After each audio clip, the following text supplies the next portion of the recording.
Sharing is caring. दोनों भाई नाश्ते की टेबल पर बैठे थे। प्रियंका, मेरा नाश्ता कहाँ है? भाभी, मुझे भी ऑफिस के लिए लेट हो रहा है। इस पर प्रियंका किचन में से दोनों के नाश्ते की प्लेट्स लेकर बाहर आती है। लो भाई, आप दोनों का नाश्ता। किसी को भी 1 मिनट का सब्र नहीं है। ये प्रियंका का ससुराल है, जहाँ कोई औरत ना होने की वजह से शादी वाले दिन से ही घर के साथ दोनों भाइयों की जिम्मेदारियां प्रियंका संभाल लेती है। दोनों भाई शांति से नाश्ता कर रहे होते हैं कि अंकुश अपने भाई की प्लेट से पराठे का एक टुकड़ा उठा लेता है। आपको पता है ना, मैं खाना शेयर नहीं करता, फिर भी मेरी प्लेट में से खाना जरूरी है क्या? अरे हद हो गई है, मुझे नहीं खाना अब। अंकुर गुस्से में नाश्ता छोड़कर टेबल से उठ खड़ा होता है। अरे, ये कैसा बिहेवियर है अंकुर? एक टुकड़ा ही तो है। एक हो या आधा, मुझे भूख लगी है तो ये सिर्फ मेरा ही है। उसे भी किसी के साथ शेयर करने बैठा तो भूखा नहीं रह जाऊंगा। अरे बाबा ठीक है, अब इस पर भी लड़ाई। दूसरा बना देती हूँ, पर प्लीज ऐसे खाना बीच में छोड़कर मत जाओ। इससे अन्न का अपमान होता है। ओ प्लीज भाभी, ऐसी कोई चीज होती ही नहीं है। आपके पास पैसे हैं, खरीदो और खाओ। अगर नहीं खाया जाए तो फेंक दो। अरे दुनिया में सब यही करते हैं। अंकुर बैग उठाकर ऑफिस के लिए चला जाता है, जिसके पीछे उसका बड़ा भाई मायूस सा घर में खड़ा रह जाता है। जिसने बचपन से सोने की चम्मच में खाया हो, उसे दुनिया के बारे में क्या पता होगा। वैसे गलती तो हमारी ही है। अगर कभी बचपन में ही सही गलत का फर्क सिखाया होता तो आज ये हाल नहीं होते। आप फिक्र क्यों करते हैं जी?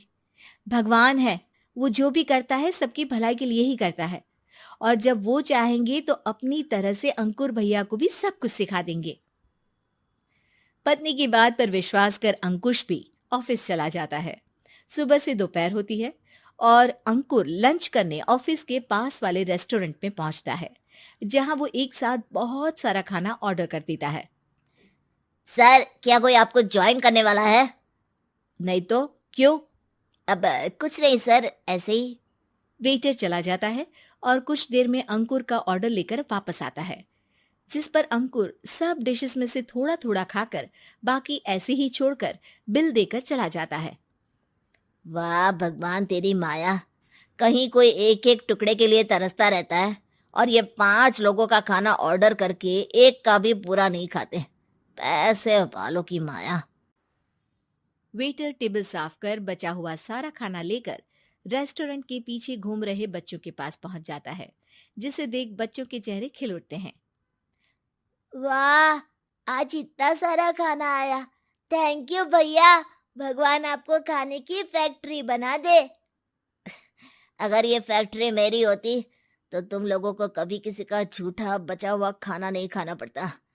चलो तुम लोग खाओ, पर ध्यान रखो किसी को पता ना चले, नहीं तो मेरी नौकरी चली जाएगी। इसी के साथ दिन बीतता है और रात को दोनों भाई एक साथ घर पहुंचते हैं।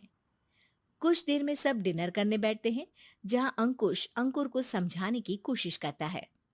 अंकुर, अगर हमें लाइफ में सब कुछ मिला है, इसका ये मतलब नहीं कि तुम उसका गलत फायदा उठाओ, बल्कि तुम्हें उसकी मदद से दूसरों को भी मदद करनी चाहिए। भैया, जिनके पास नहीं है उनकी वजह मैं तो नहीं ना। और ऐसे बहुत लोग हैं जिनके पास सब कुछ है। इसलिए अगर मैं एक इंसान कुछ नहीं करूंगा तो कोई फर्क नहीं पड़ने वाला। तुम्हारे भैया बस एक चीज समझाना चाहते हैं कि जिस चीज की हमारे पास कमी नहीं है, उसे बर्बाद करने से अच्छा है कि लोगों के साथ शेयर करें।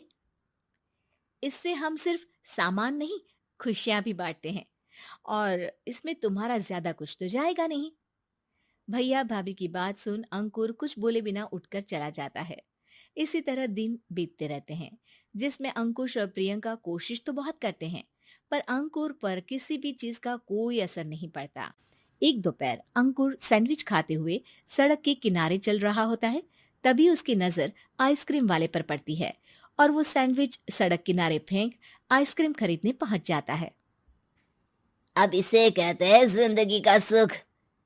जैसे ही अंकुर आइसक्रीम लेकर पीछे मुड़ता है, तो एक आदमी को सड़क से वही सैंडविच उठाते हुए देखता है। वो आदमी बहुत कमजोर, गरीब, जैसे बहुत दिनों से खाना ना खाया हो वैसा लग रहा था। अंकुर उसके पास जाकर खड़ा हो जाता है। उसे देखकर आदमी सैंडविच अंकुर की तरफ कर देता है। आपको भी खाना है क्या? क्या हम इसे आधा आधा कर ले? मुझे बहुत भूख लगी है। वो मेरा ही झूठा सैंडविच है। तुम दूसरा खरीद कर क्यों नहीं खा लेते? इसे क्यों खा रहे हो? अरे भैया, अगर खरीदने के पैसे होते तो 4 दिन से भूखा नहीं घूम रहा होता। हैं? क्या? तुमने 4 दिन से कुछ नहीं खाया? फिर भी इस आधे सैंडविच को मेरे साथ बांटने के लिए तैयार हो गए? क्यों? अरे भैया, पैसा नहीं है तो क्या हुआ, इंसानियत आज भी उतनी महंगी नहीं हुई, और ना ही उस पर अमीर गरीब का टैग लगा है जो हम उसे रख ना सके।